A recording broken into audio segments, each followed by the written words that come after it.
Following is a production of DallasCowboys.com and the Dallas Cowboys Football Club. How about them Cowboys? Yeah, go Cowboys! This is Mick Shots, streaming live on DallasCowboys.com and the official Dallas Cowboys app. Now, here are Bill Jones, Everson Walls, and Mickey Spagnola.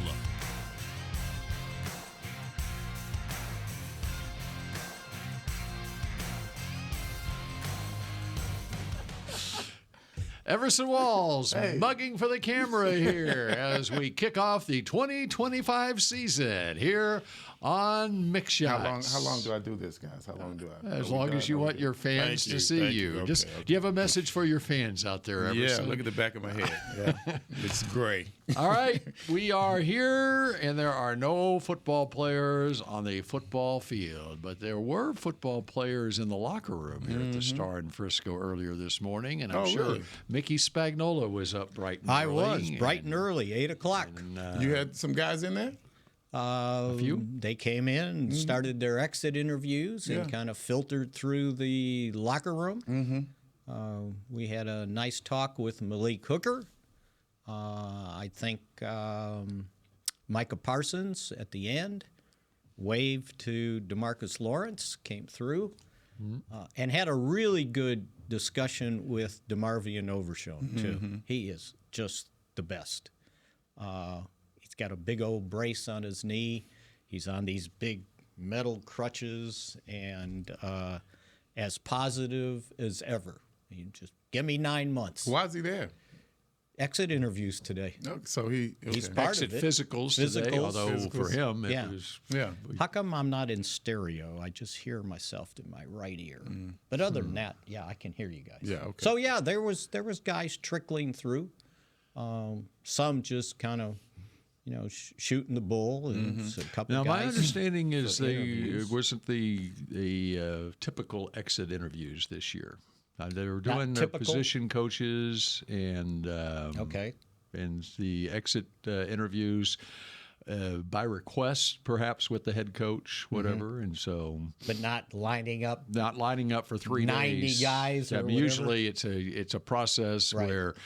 And in fact, I think they already know what their assigned time is, or Right. they sign up for a time with the head coach Monday, Tuesday. Yeah. Sometimes it bleeds into Wednesday, and so I'm not that's sure they did that. There wasn't this long gauntlet today. Well, and the other thing that typically happens is Jerry talks to the team in a meeting on the day after the season, and Jerry talked to the team in the locker room after the game yesterday. Right. So that got sped up than what is normal, and that's why the whole post-game scene took longer than what it normally does. Yesterday. Yeah, he did a deal with the assistant coaches probably for 10 minutes or so. And then, Jerry did? No, Mike did Okay. today. And then the players for a while, and then they started trickling in and out of the What time did the room. locker room open this morning for 8 the o'clock. media?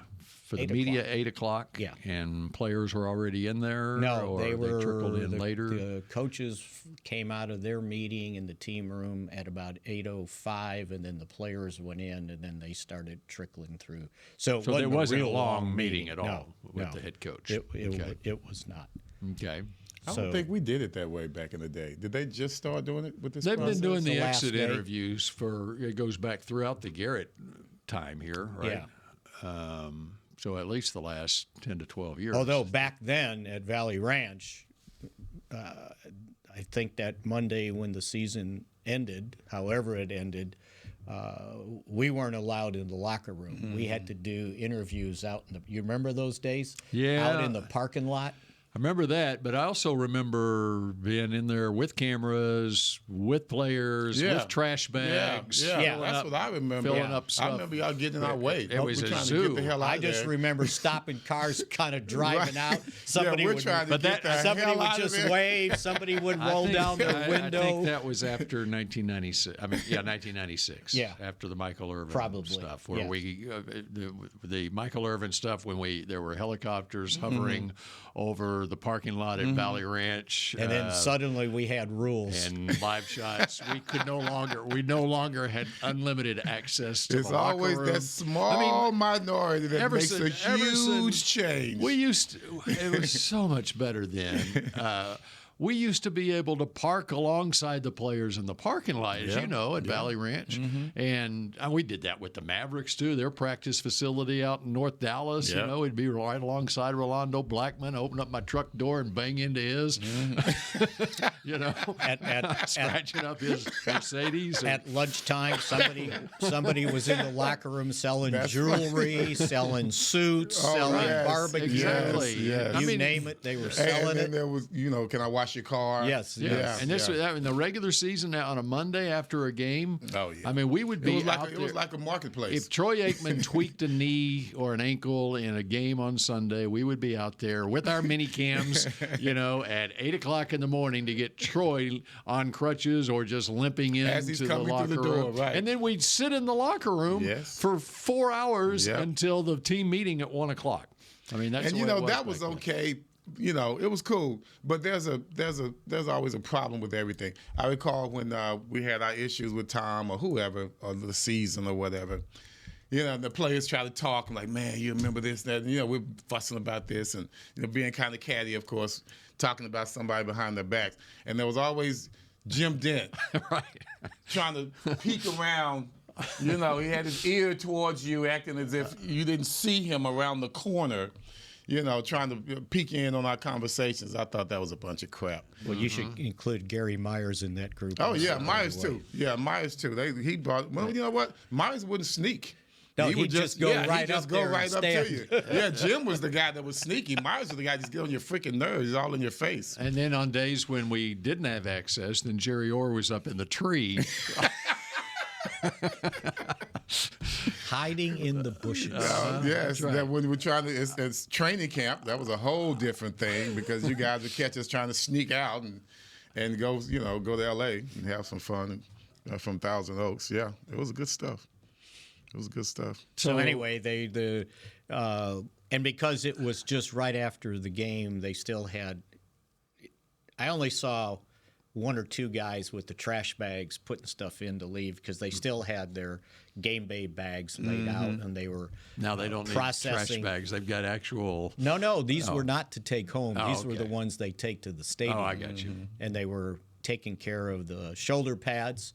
Somebody was wondering, why are they pulling tape off the shoulder pads? And I go, it's two-way tape, so the jersey sticks to them tight, so you can't yank the jersey, get away with holding. You had to explain that to some people? Well, they had never been around. It was a young person that hadn't been around the team that much. Yeah. You were mentoring. Yes, doing a good job, too. He was mentoring. I was proud of my two-way tape story. Okay, so do we dive into the elephant in the room now? Or? However you want to do it. Let's You do want to it. talk about the game? We can talk about We'll the talk game. about the. Let's talk about the. We're going to go all the way till noon. Okay. Okay. So we'll talk about the game in the next segment, but let's get into what we need to. What do we need to know about the head coach and the coaching staff and the timeline and what you anticipate is happening behind the scenes here at the Star as we speak? Well, after listening, well, I didn't listen. I read the transcript Of Jerry? Jerry afterwards. He had a couple of sessions with the He had media. two sessions. One that went beyond 20 minutes, and the other one went about 20 minutes. He went 45 minutes. What's going on? basically. They kept asking questions, and Kept because answering. he started off saying, "Okay, let's do this and get real quick here." Yet 45 minutes later, he's finally done answering questions. You know we don't do things quick. And It just doesn't and if happen. you read it all, it's like, what's he talking about? I mean, you couldn't come to what I meant.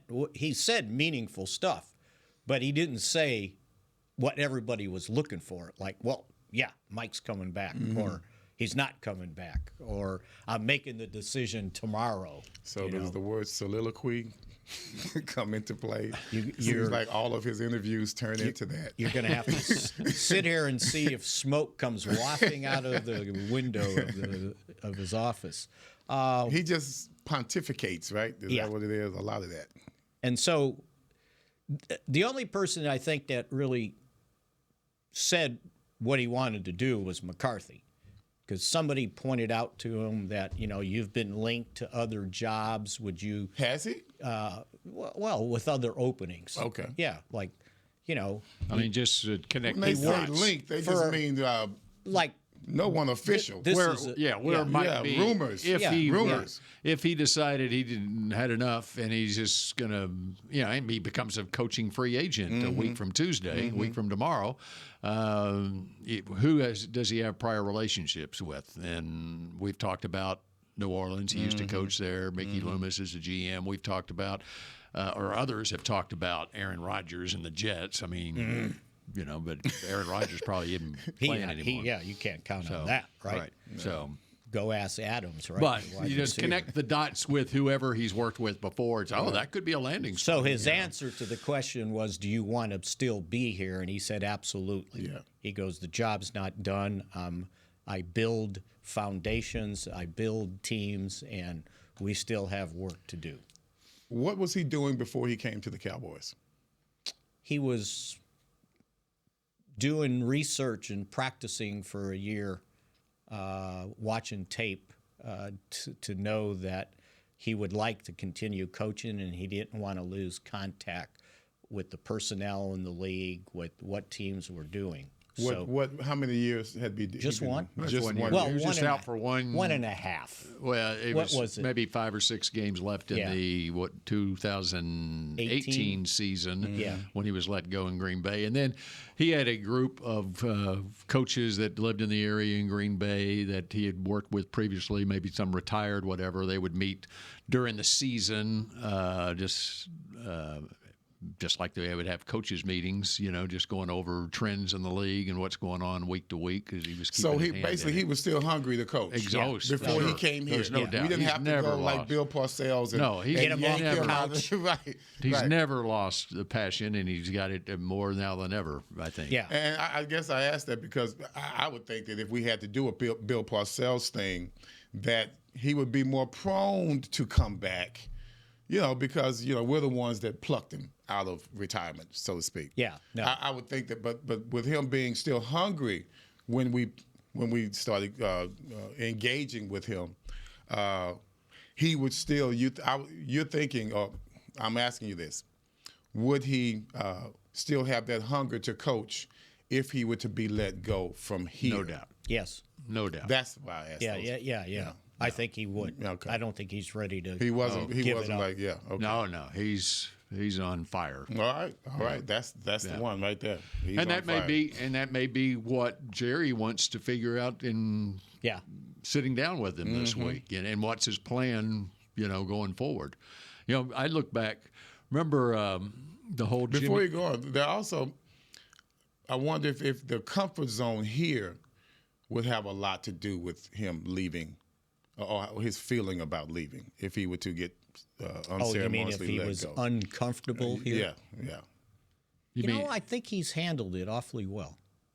And I think he understands better than everybody else out there with this GM thing with Jerry. Somebody wanted today make a big deal out of when Jerry said that he was unaware that Cooper Rush had another $250,000 bonus if he actually played the whole game coming his way, right? And he said, I wasn't aware of that. We were going to do what we needed to do. Well,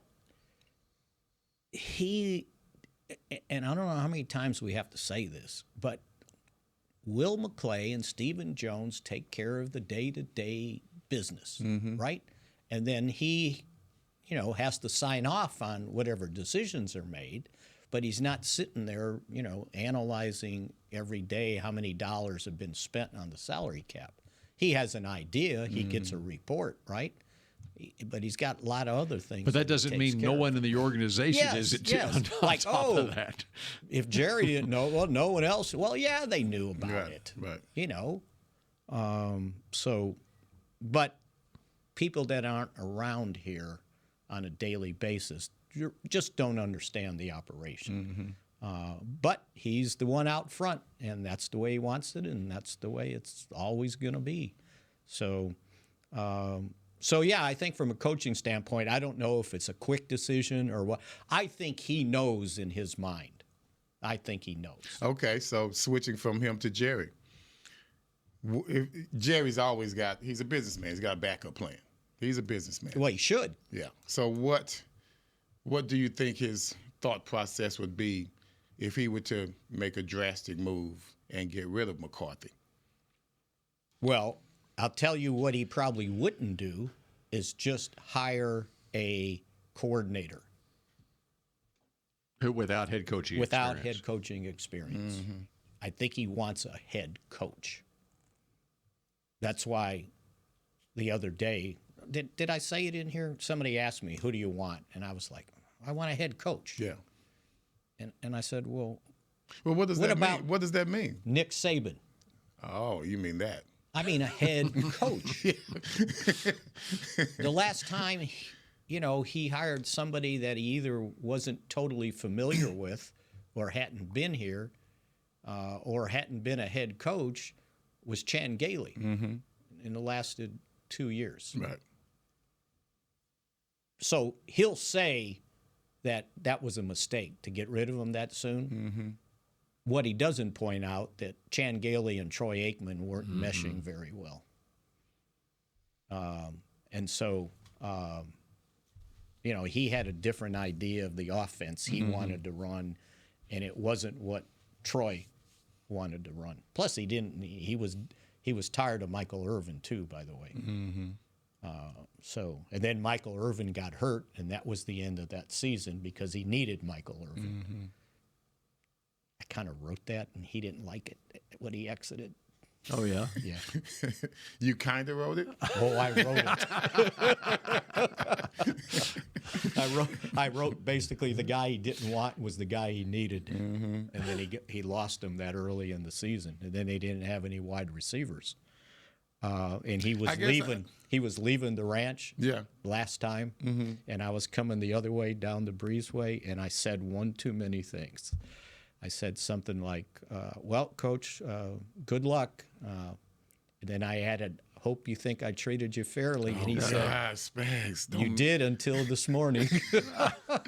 You had to make it about yourself. No, it just came out. You had the guilt. It was killing you. Although, you know what? I ran into him one year at the Senior Bowl several years after that, and he came up and talked like we had been together forever. Mm-hmm. And I was dreading it when I saw him coming. I'm going, oh, no, not again. Spags, you need to take some self-defense classes. That might be your future. That was back when coaches read what the beat writers said about the teams because they got clips every day with all the newspaper articles. They still get them. Believe me. Do you think they read them? I don't know if they read them, but they get briefed, which was Wade Phillips' downfall. He didn't pay attention to what was going on out there. He's too old school. And then he got surprised, and then his answer was, well, I don't know, ask Jerry. And it's like, no, don't say that. So then Jerry is not looking at some analytics type of guy to come in here and run this team. I don't think he's looking for some guy that hasn't been a head coach. Mm-hmm. That's my perception. I understand. Yeah. Like, this is the next hot coordinator. I got to say, Nick Saban coming here would be pretty entertaining, yes, wouldn't it? It would be. Well, what's he looking for? You've played for Nick Saban. Yeah, I did, but I didn't play for Nick Saban, head coach. Yeah, that guy's Bill different. Belichick was the head coach. Yeah, he's totally different from that defensive coordinator in Cleveland back then with Bill Belichick. No, he has morphed into something else now. How different would this week be if Bill Belichick was still out there? Oh, gosh. If he hadn't taken the North Carolina job. He did us all a favor. It'd be reported that he's buying a house, right? Somebody will say he's buying a house in Dallas, which was happening, was it after Switzer or after Wade? No, it was before Parcells or something. Everybody was buying a house here. Mm-hmm. So what do you think is going on behind the scenes? Are there multiple meetings that take place with Jerry and McCarthy? Is it one meeting? Okay, well, let's meet at 2:00 Tuesday afternoon or Wednesday afternoon or whatever. What do you think the process is? I think they will. And one of the reasons I asked this, you go back to 1994, March of 1994, the Jimmy and Jerry thing. Mm-hmm. And it was a week-long process of meetings. Once Jimmy became, it was known that Jimmy wanted out, and then they went back and forth. And you talk about a media circus. Yeah. And getting back to the access that we had at Valley Ranch back then, and if we had the same media rules now that we had back then, what we would be doing right now is the media would be lined up in the hallways here at the Star like they were at Valley Ranch. We would be lined up sitting in the hallway between the coach's office and Jerry's office. And anytime there was any movement, all the video cameras would get up on their shoulders ready to shoot. And it was a zoo where finally Jimmy walks to Jerry's office. And how many people were in the hallway? Probably it was a fairly narrow hallway. I mean, there were 50 media members that Jimmy had to walk to get to Jerry's office. And this was like a 3-day long process. Crazy. Jerry got the end of his work day one day, and the media, just this swarm of media, it was like a courtroom where a lawyer is coming out of the courtroom, and cameras are backpedaling as Jerry's walking to his car. I mean, and there were 5 live cam trucks outside with the antennas all the way up, so people could know when they passed by the ranch if something was going on, because the antennas would all be up in either the air. that or the helicopters hovering over. And guess what? Too. And they all got it wrong. That's right. And so, exactly. That's the point. What's that? They said that they were coming back for another year. They had called the press conference. And everyone's scrambling. Okay, which is it? Is he staying or is he going? And I'd say 90% of them. If you were guessing, if you were in the right side, the 10% that said that they were divorcing, you were only guessing. You didn't have any source telling you that. You want to hear a funny story? So I got tipped off before the press conference, like half hour before it. And everybody had written that they were coming back one more year. Well, and Lacewell had kind of brokered it, like, okay, guys, let's, and so they thought they had it brokered, and then I found out that they're going to have a press conference and Jimmy's leaving. And it was my first day at the ticket, and they had the little hookup in my office. We had those little 3 offices right there by the door, the player's entrance, and they were going on and on and on, and I was ready to do my first report. And it's like, I need to get on. This thing's starting at noon. I need to let you know what I know. And they finally let me have the microphone, and I said it, and everybody was like, "Are you kidding me?" I go, "This is my first day on the job. Do you think I would hang myself on something I don't have confidence in?" Right? And so Dale Hansen, Channel 8, had to go do a live shot. And he comes and he goes, "Are you sure?" I go, "Yeah, I'm pretty sure." He goes, "Are you sure? Because I'm going to go with it." I said, "Well, you give me credit and go ahead and go with it." So he did. So Jerry starts the press conference, and you know him. He doesn't just come out and say it, right? He goes on and on and on. And the scary part for you is that Jimmy is at the press conference. Yes, and I'm sitting there so you're thinking, oh, no. Dying 1,000 deaths, right? And Dale is in the back of the team meeting room up there, and he's going like this, like, get to it, right? And he finally... Dale was such a bully, wasn't he? Yeah, and it was like, and he finally said it, and I was like, oh, God, thank God, right? Man. Because it was against what everybody had reported, right? All the headlines in the paper, he was coming back. It was a scary moment. I got one on that. It was when Wade Phillips was let go. I had it. I knew that it had been told to the coaches, and so we went with it.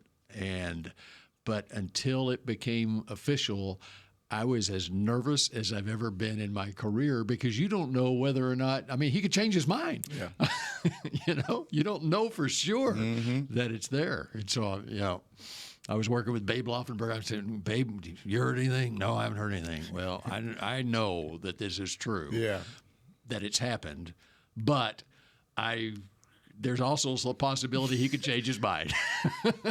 You didn't have the confidence, Bill. You got to have the confidence. No, we went with it. We went with it. Oh, okay. No, okay. we went with it, just like Mickey. Yeah, and okay. I was. So you and trusted. everybody else is reporting otherwise. You had to have faith, man. That's right. But we had enough sources that we got it right, and he didn't change his mind. On that was middle of the season too. He already. Middle of the season when they let him go, not who they were going to hire. Middle of the season when they let him go. Because when they hired him, that was a long process, by the way. I think it lasted maybe till after the Super Bowl, if I remember. Because they'd already hired Jason Garrett as the offensive coordinator. Right. But they hadn't hired the head coach. How do you do that? Because he had a deadline at Miami. Jason did. Yeah. The owner said you can talk to him, and if you hire him, you got to hire him not as a quarterback coach, as a coordinator, and you have until this day to decide. Because I think that happened. Saban left to go to LSU. Right, he was only there 1 year. He went to Alabama. I think he was pretty successful was before there too. That. Yeah. That's right.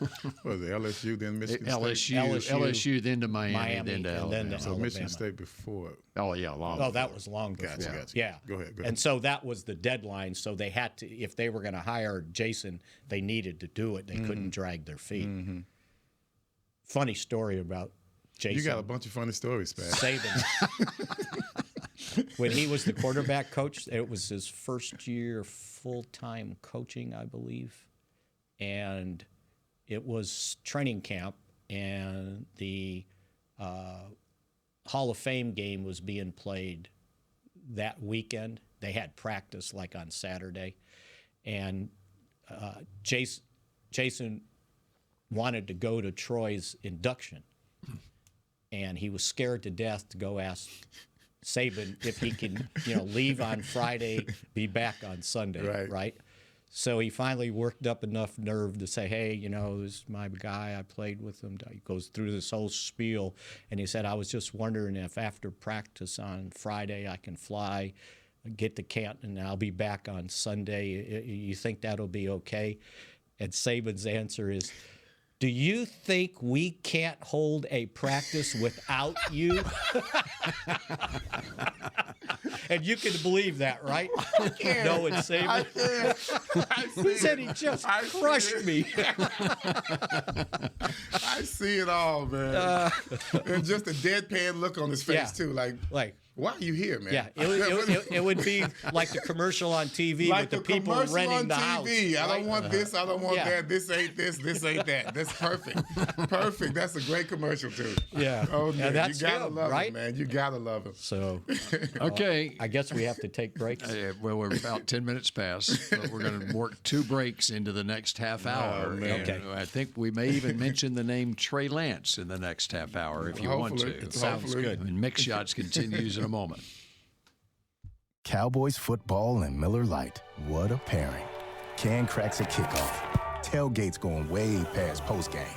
Sunday night overtimes followed by Monday morning swagger. Brisket in the smoker. Miller Lite in the cooler. America's team playing America's greatest sport. Miller Lite, the only beer of the Dallas Cowboys. Dallas Cowboys football tastes like Miller time.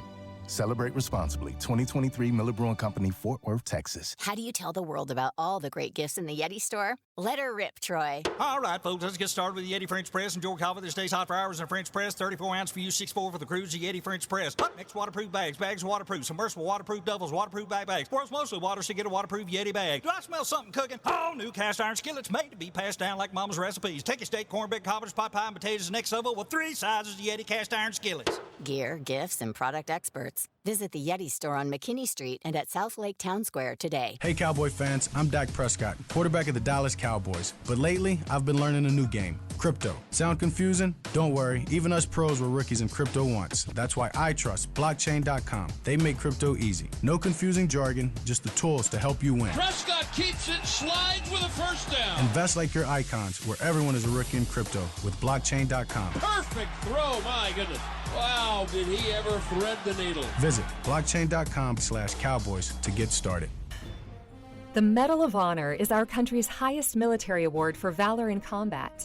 More than 40 million individuals have served in the armed forces since the Civil War. Fewer than 4,000 have received the Medal of Honor. The National Medal of Honor Museum will be a place to preserve these legacies and inspire America. It's being built right next door to the Dallas Cowboys in Texas. Help us honor our country's greatest heroes. Learn more and get involved at mohmuseum.org. Back to Mick Shots.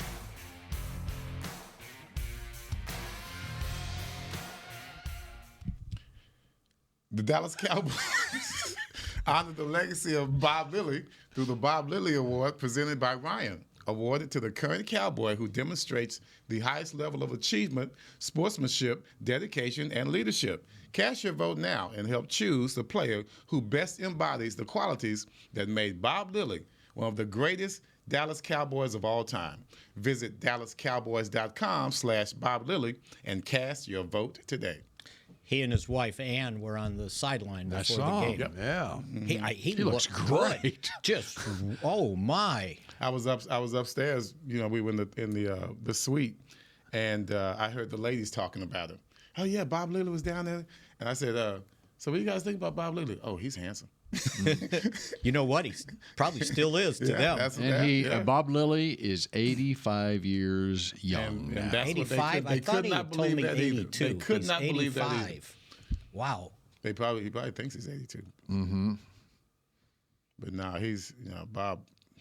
I don't know how he does it. We have to educate so many people on who Mr. Cowboy is and just how great Bob Lilly was as a player. Right.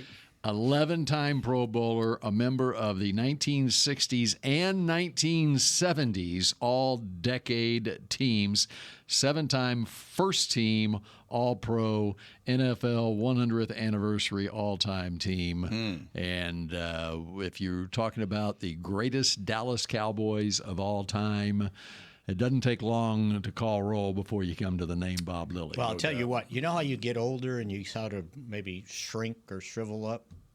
He's still this big, towering guy. Larger than life. Right?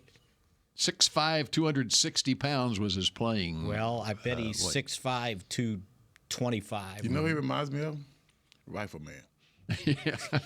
He reminds me of Rifleman. He's tall, he's got the walk. I can just see him with that big cowboy hat on. Rifleman. So we should talk about what we did this weekend. Cool.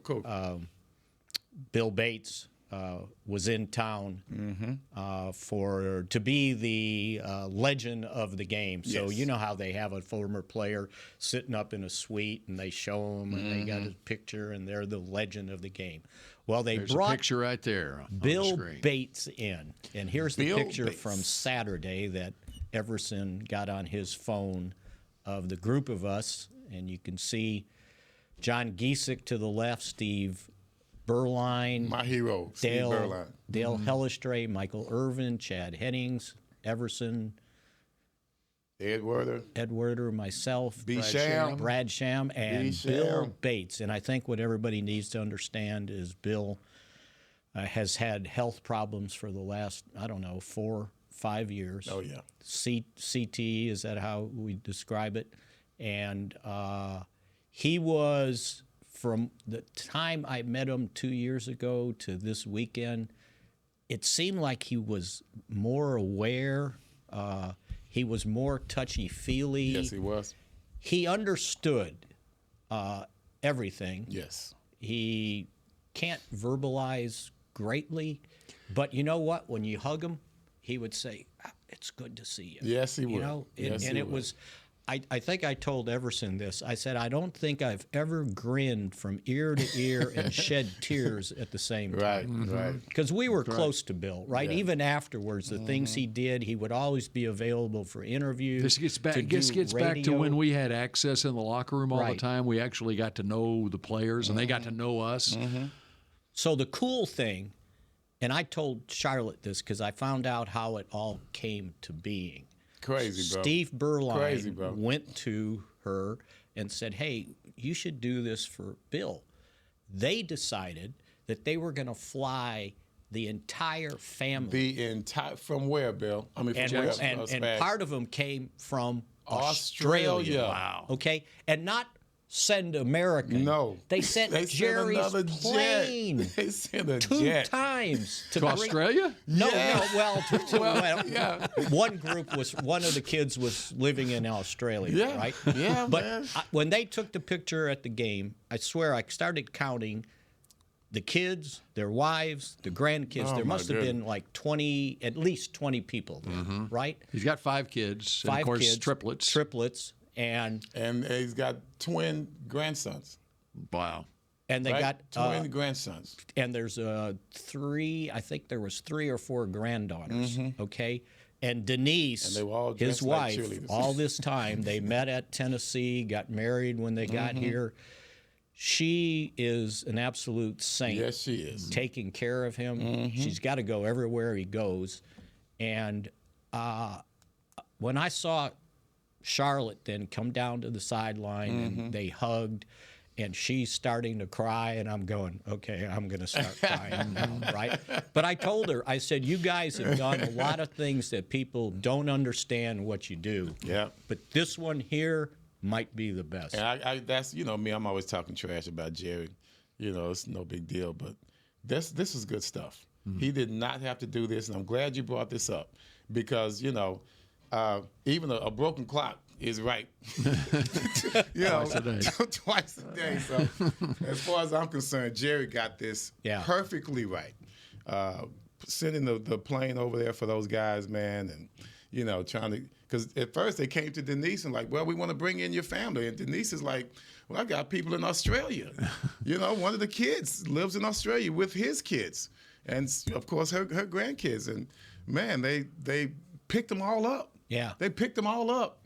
Let's go. Let's get it down. They were waiting, wherever they were supposed to wait. They had to get all the grandkids together and get the kids over there. And so there's such a great scene on the crazy, sideline. bro. And going to the Crazy, sideline bro. with all them there, I was talking with Bob Lilly, and, Yeah.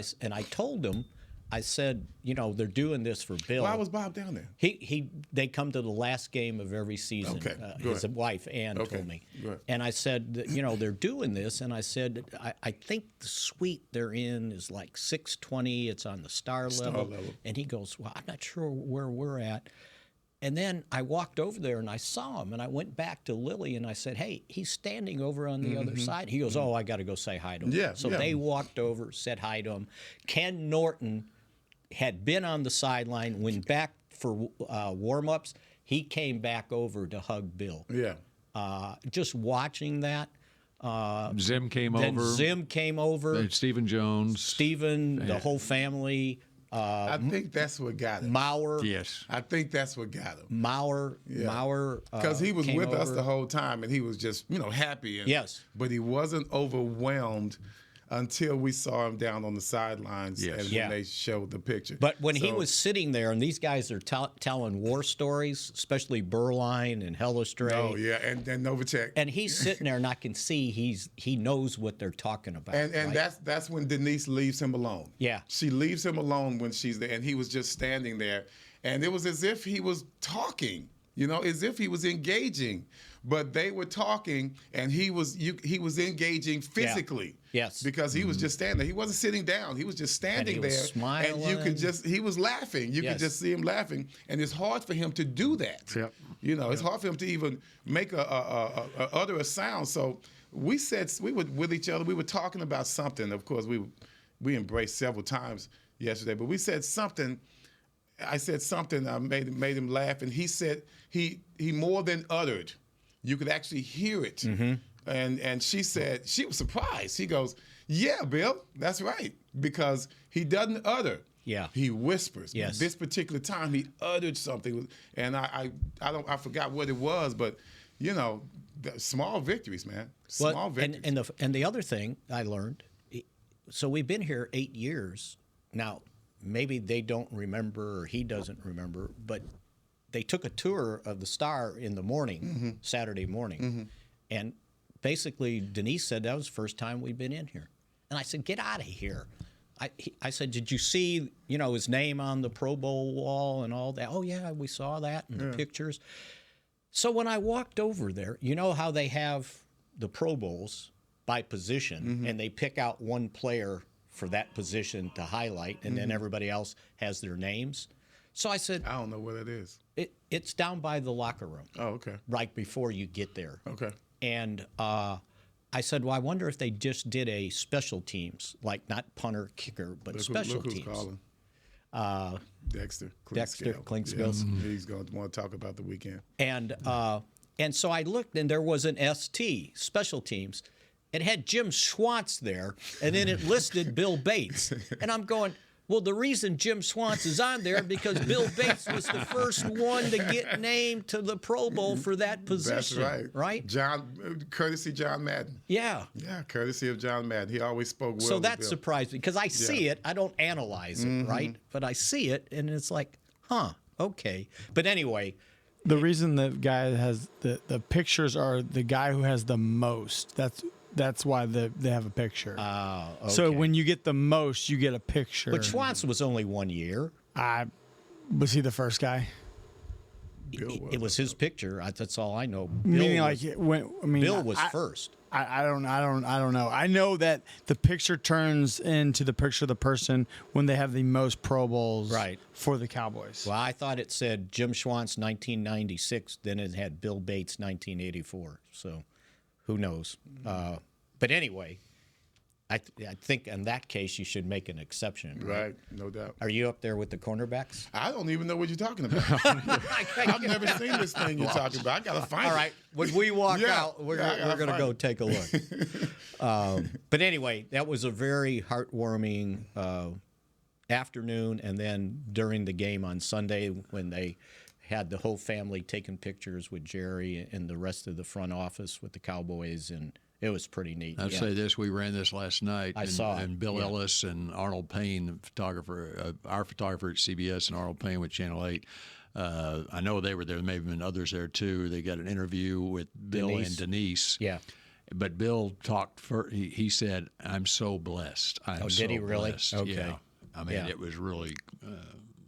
I wish they would give him more airtime. I know he was crying when they showed it. I just wish because when they do Legends of the Game, they kind of hone in on the guy for quite some time. I wish they would have just a little bit more airtime because they didn't do a live shot. They just did the picture, right? No, that was a live shot. Oh, you know why? Remember they were at the edge of the. Was this in the stadium? In the stadium at the edge of the end zone. Oh yeah, that's right. That's right. Yeah, that's when they. Because they're used to doing the guys up in the suite, but they had right? because they had had the whole him family. on the sideline. They had the whole family. They had the platoon there. Right. And it was so cool. But watching Denise work, the way she works and all she has to deal with, pretty cool stuff. Her and Sherelle, they always had some type of connection, and so we were just cool that she called us. She didn't call. I was the one that was contacted. She contacted Sherelle so to make sure things got done. So Sherelle, myself, and Charis, my daughter, we hung out with them all weekend. They finally met you, and that was funny. They met you. Hey, we met Mickey. Like, yep, that's him. Where's Bill? I don't know. I didn't get an invite. He's gallivanting out there somewhere. I didn't get an invite. That was really good. Yeah, it was really good. And that was good to see Michael Irvin show up. He's got a lot of stuff going Not on time, but he showed up. No, it doesn't matter. As long as Mike gets there, we're happy to see him. I'll go back. One more little Bill Bates story. For me personally, this was... I just looked it up. The Monday night game, September 9th, 1985, against Washington. Okay. That was the 44-4. It was on Joe Theismann's birthday. Right.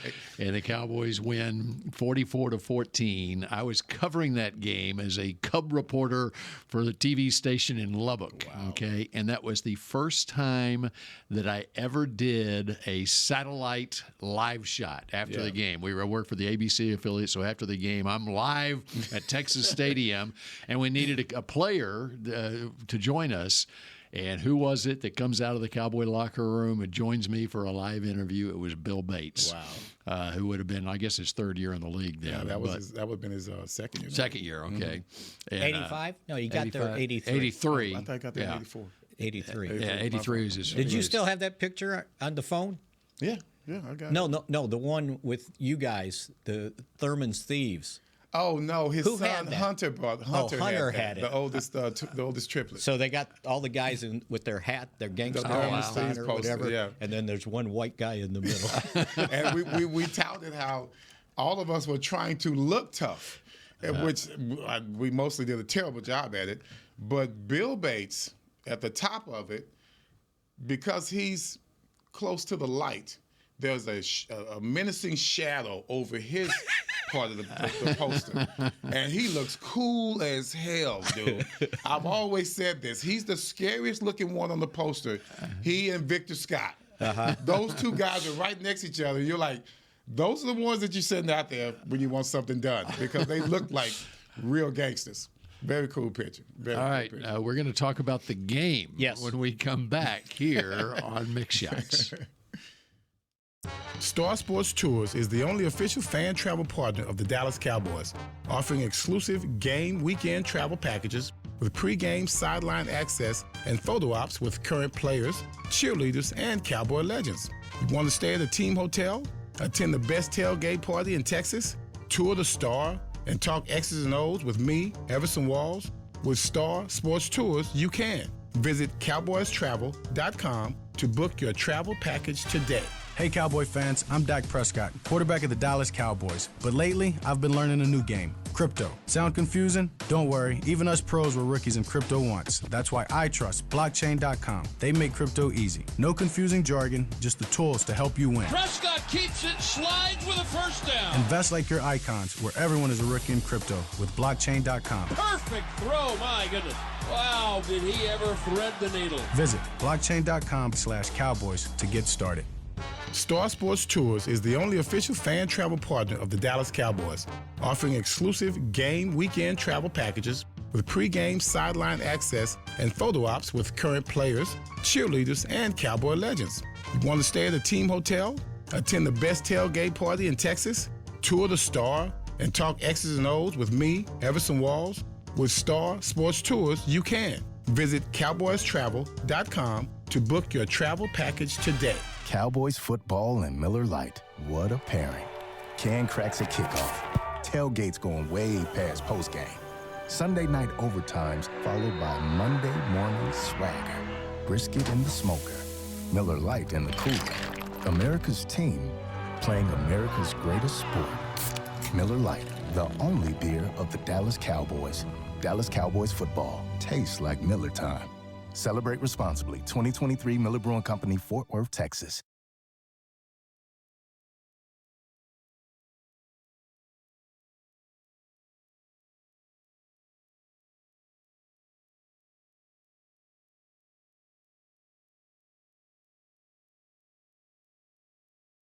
Back to Mick Shots.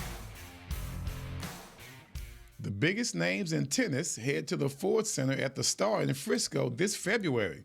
Witness the top-ranked Casper Ruud and former Dallas Open champion, American Tommy Paul, dazzle the court as the Dallas Open moves to a new home. Catch all the hard-hitting action and watch the top players on tour compete live. Tickets are available now at SeatGeek.com. Wow. Can I see that for a second? Yes, sir. Okay. Very good. That's great. Go see that. Mickey's a big I'll tennis go see player. that. Man, tennis Are you was in part of the my celebrity off-season. pro-am, Mickey? Yeah, I probably not. Tennis was always part of my Celebrity off-season needs to workout. be a little couple higher, I think. I would have liked to go to that game tonight, but it's too cold.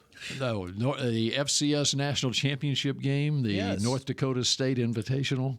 Yeah, That's right. North They'll be Dakota right at State home. and They'll be Montana right at State. home. Montana State. Yeah, they are right at home. Both of them are right at home. Yeah, and as far as the weather, and then North Dakota State's here for the last 12 years, has been here about every year. And I bet Trey Lance will be on the sideline. His brother is playing in the game. Which one are they playing? The team that has the red field?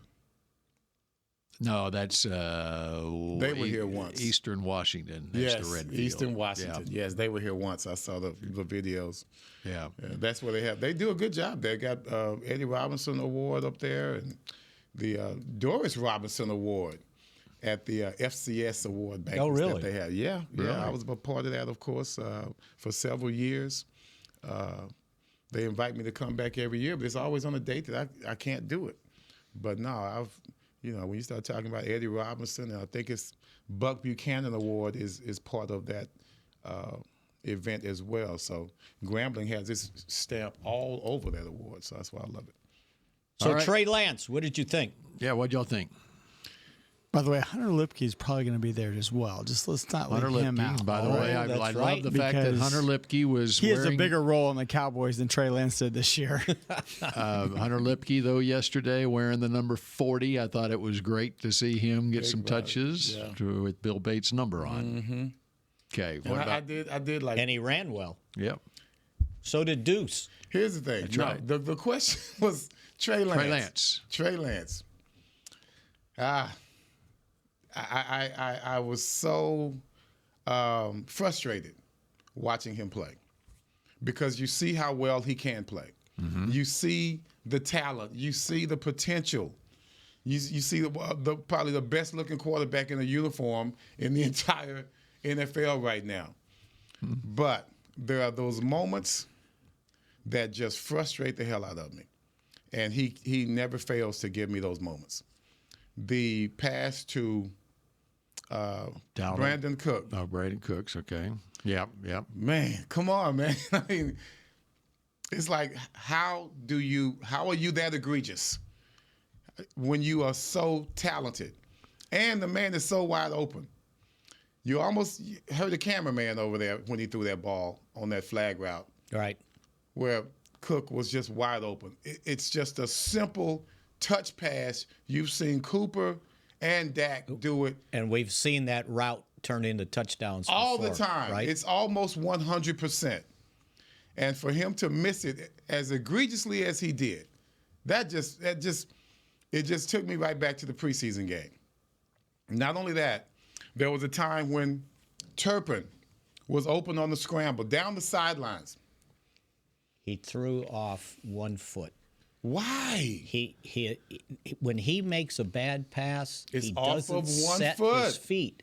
He can't throw on the run, which is weird because he's kind of a mobile quarterback, right? And his arm is great for that. Yes. And now he proved that he could do that at one other point in the game. Scrambled right to left. He came back right. The receiver, we were at the game. First play, I saw the receiver first working. Completion of the game to Tolbert. He was on the move. And you could see, I mean, he hit him before he even broke open. Right. The anticipation was there. And I could see that. I was in the press box with Doug at the time. I'm like, man, that's nice. That's what we're looking for from him. I'm talking to Doug Williams. But then when you see the pass to Turpin, you brought the safety over there to him. You lobbed it to him. Not only that, it was out of bounds. You didn't even keep him in bounds when you threw the ball. And of course, the most egregious one was the miss to Rico Dowdle. I just had to start laughing, man. And once again, he was throwing on the run. I couldn't stop laughing. Set your He could have done a dang on triple option pitch to the guy, man. He was trying to aim it and short-armed it, and because he was so wide open. One of the things I think, and that to me, that's a narrative, but not the excuse. It's not an excuse. Because he's so wide open, that's why you should have made that play, as simple as it was handed to you. One of the things we noticed in training camp before he even played any preseason games was his accuracy was probably not what it needed to be, and his recognition. He would miss guys. There was a couple of times in the end zone. I think once it was Turpin, once it was, I can't remember who else it was, wide open, but he never saw it. And it's like, well, you got to see that.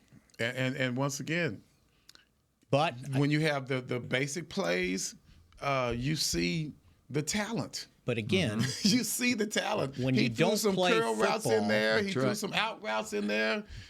It's right not where it needed to be. But it's not just not playing football games, it's not playing football practices. Right. You know? Because the third quarterback gets nothing. Right. And if you get anything, it's with the scout team, unless because he's mimicking other quarterbacks. But think about it.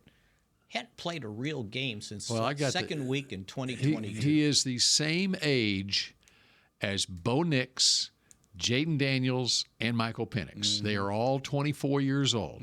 I added it up coming into this game. Bo Nix, college and NFL, has thrown 2,474 pass attempts in games. Jaden Daniels, 1,906.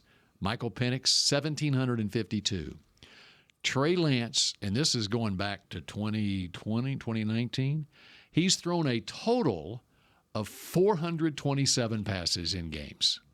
One season in college, and which was 318 passes. It wasn't even a full, I mean, he's playing at North Dakota State where they're not throwing the ball like they do at other places. And in the NFL, just over 100 going into yesterday. Basically, he's at 150 now in the NFL now. And the only reason I say that that's not all of his problems is because we've seen him perform the way a professional quarterback performs in most normal cases. So to me, that part of it is that's proven for him. But that when you miss a pass the way you did with Cooks, when you miss a pass the way you did with Dowdle, that has nothing to do with experience. You just got to. That has nothing to do with experience. That's something that's in here. You realize that that's an opportunity, and you make that play. I don't care how much experience you have. When you see that that's going to happen, something in your brain, from your brain to your feet to your arms, whatever, it says, okay, that play is a gimme for me. I can do gimmies. I don't need practice for gimmies. And those were gimmies. You understand what I'm saying? That's where I get concerned. I want to know what trainer he works with. I mean, what does he do in the off season as far as like what Dak does with the quarterback school that he's constantly. Patrick Mahomes with Bobby Strope, who's over in West Fort Worth, and I wanted to see Trey Lance get with one of those guys, trainers, quarterback guys, and hone his craft. If you do that, that's right. You got something. Exactly. You got something. You got something there. But it's just something. It's the repetition of doing it over and over and over again. And I'm talking off season as much as in season. Oh yeah, we're talking off season. Yeah, right. We're talking off season. Yeah. You know what? I'd sign him, and I've never heard this done before outside of NFL Europe days. I would sign him at a reasonable price. I mean, $1.5 million, whatever, close to veteran minimum. I would loan him to the Arlington Renegades and let him like Nate. You sound like Nate from Frisco. And play 10 games on loan. You're still on our payroll, but we are loaning you to the Arlington Renegades, where you can play 10 games this spring and see what you can. See if you can develop something. But you know what? Yeah, I saw that. Nate from Frisco. Pointed that out. But again, if you look at what I think, I've only seen one quarterback get elevated from playing that level to the NFL. It was that P.J. Walker. Yeah. Because the offensive lines are so bad, it's like the skilled players I want him have just a hard playing. time. I want him playing. Just play regardless of Yeah, you get him out there and get what hurt. kind of I don't care about the result. I don't care about the results. Right, just play. Don't get hurt. And I want him under duress, too. Where he's got to run. He's got to scramble and make throws on the run. Yeah, that deep ball to Turpin, when I went back and looked at it, he threw off his back foot in the air. And he was late. Yes. He was so late. Way late. He looked at him and he kept looking at him. I think he wanted him to stop running. But the key on that is your NFL contract is not dependent on how well you do in the UFL. He can't go to the UFL. He can't get off of this. I just want him to get some experience. Come on, let's get some experience. He can't get off. How's he going to get any experience? Because back in the day when they had NFL Europe, you could do that. I mean, how did Kurt Warner become a Hall of Famer? Which of the quarterbacks that played baseball did the Cowboys do that with? It was the kid from Michigan.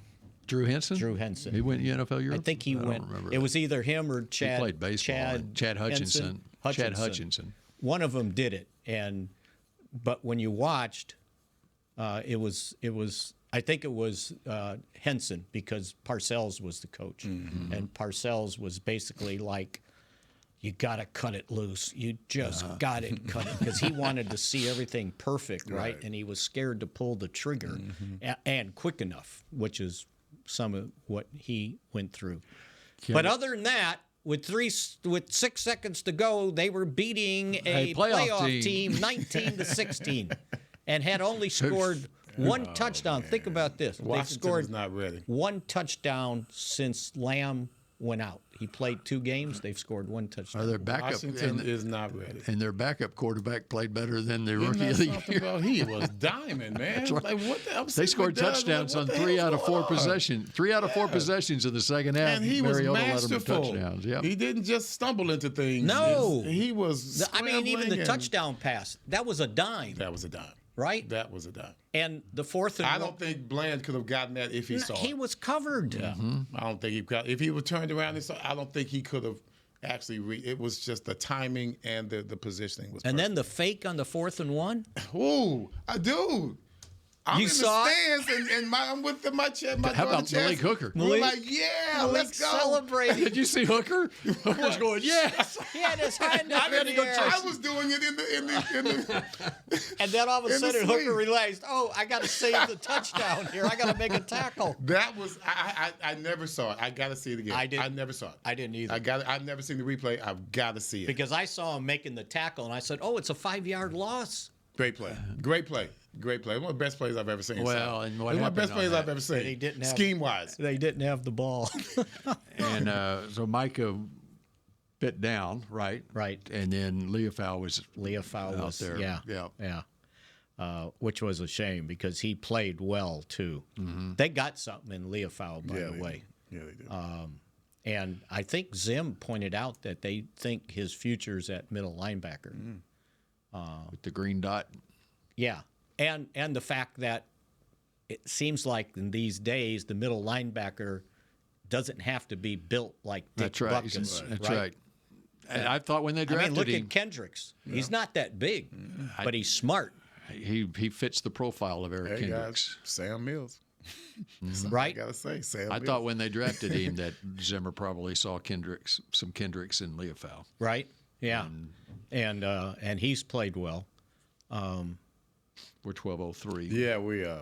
Yeah. There's no one after. One last thing. We're the only show That doesn't mean you can go all day.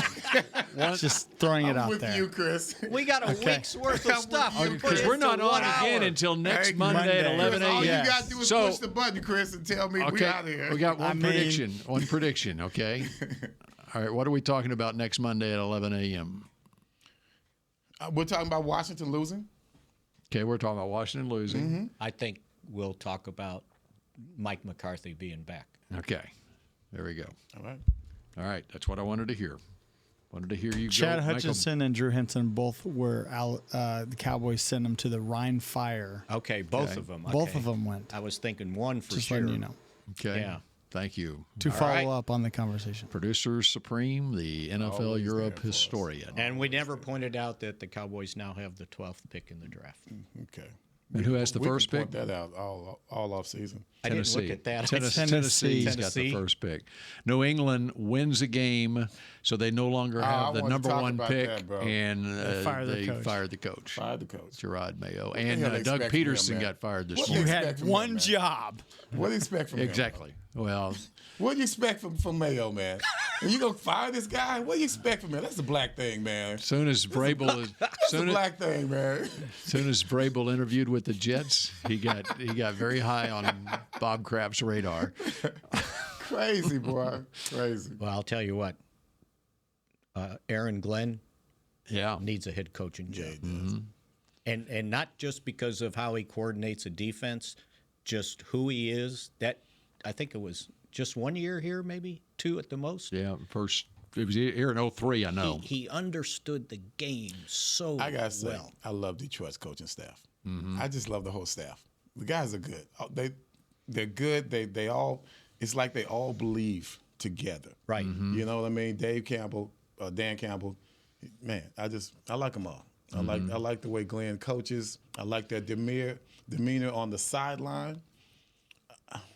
That entire team, they remind me of a college team. Mm-hmm. They remind me of a college national championship team. That's how they're built. And they've built that thing in the last 4 years. Nice. Yeah, and it started with their first round pick, Panay Sewell. Running and passing. Yeah, the Well, high they've got fives some pretty good running backs. Yes, man. Good stuff. You know All what right. he used to do to me all the time? Mickey's going to keep. Gentlemen, welcome to overtime. What did Chris just say? We're in overtime. It's either a touchdown or we lose, Chris, right? That Push one was that for Douglas button, Bearclaw, just letting you Push know. that button, bro. Man, Push he's that been button. waiting for me to just play that every day. He's like, "Hey, can you hit the referee?" I'm like, "Yeah, here you go." Gentlemen, welcome to overtime.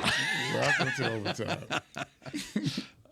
All right, There come was on, man. there was another thing we. All right, we can talk about this We next out, week. we out. They hit that poor Go Cowboys. cheerleader Can I in say the go head with the Cowboys? And that wasn't, by the way, it wasn't an errant kick. No, by he was Aubrey. trying to He do was that. trying to do It that. was on We all purpose. understand that, right? Yes, that's what I wanted to That it was point out. pinpoint accuracy. Yeah. All right, that does it for Mick Shots, and who knows what we'll be talking about next Monday at 11 a.m. Go Cowboys.